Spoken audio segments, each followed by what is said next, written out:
Добра вечер свима, драги родители, баке и дедови, ученици, учители и сви наши гости. Добродошли на божичну приреду наše škole. Јас сум Вида, а ово е Петар.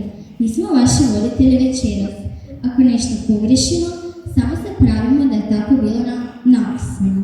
Вечерас ćemo pjesmom, plesom, recitacijama i glumom pokušati dočarati radost Božića. Ugodno se osjećajte i razveselite.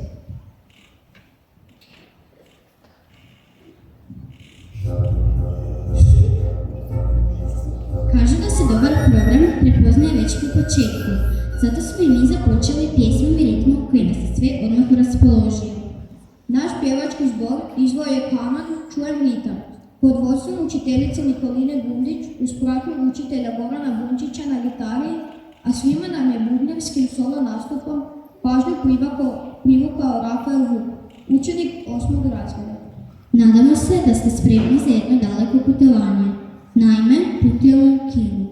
Prvo vas vodimo u svijet baleta i poznate božićne priče. Kineski ples iz baleta Oraša Petra Ilića Čajkovskog pleše balerine Magda Lacković i Tesa Budka, polaznice udruge baleta Indija. Koreografiju je osmislila Vlasta Ritik. A skladbu Kineski momak na harmonici izvodi Petar Peček, učenik 3. razreda glazbene škole Varaždin, pod vodstvom profesorice Valentine Bušnjac.